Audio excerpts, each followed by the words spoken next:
To use the SPD 151 video decoder to monitor the occupancy monitoring application, such as a public view monitor, go to the web page of the decoder, go to video wall, and we're going to create a wall. I'm going to do a 1x1.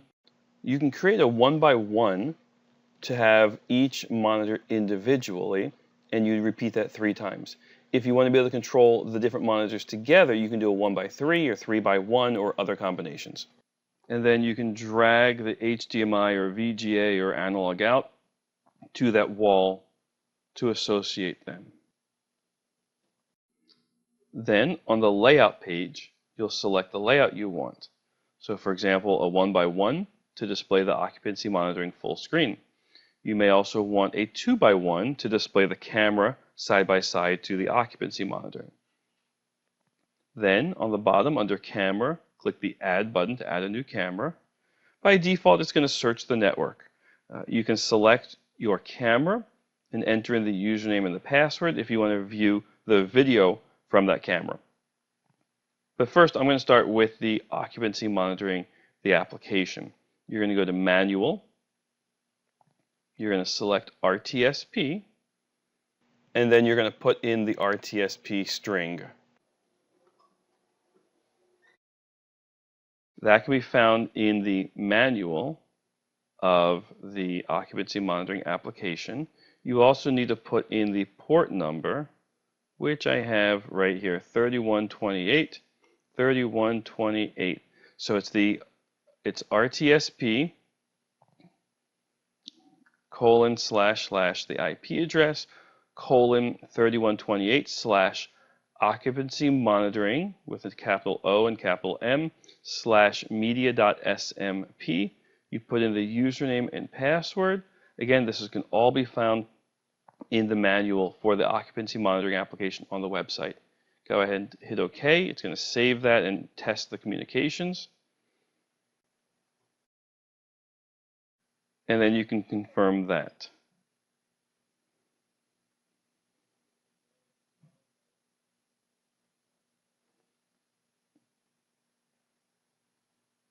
Then you can take the camera stream there, and you can edit it if you want to give it a different name. So let's call this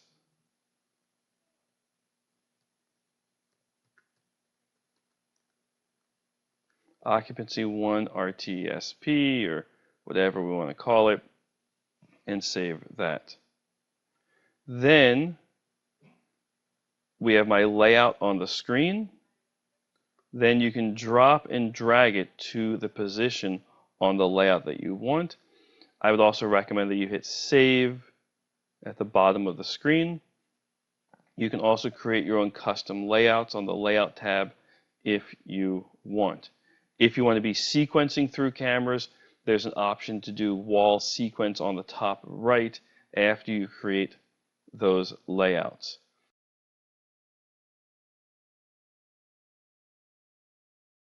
If you want to add your camera to view the video side by side or to sequence through them, I'll show you that. We go to, again, the add, the plus sign. It goes to the automatic camera registration. It's going to search your network. If for some reason you can't search, then you can always go to manual. I'm going to choose my AI camera here, select ID and password, put in my admin username and password, hit OK, then hit connection test, and it comes back successful.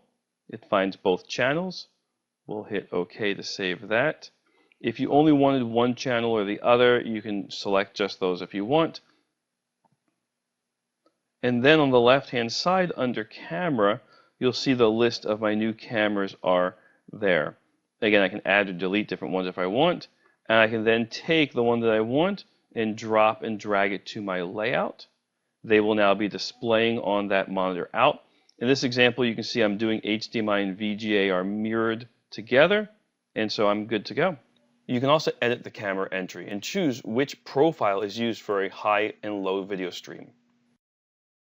To learn more about this and other exciting Hanwha products, subscribe to our YouTube channel or visit us at hanwhasecurity.com.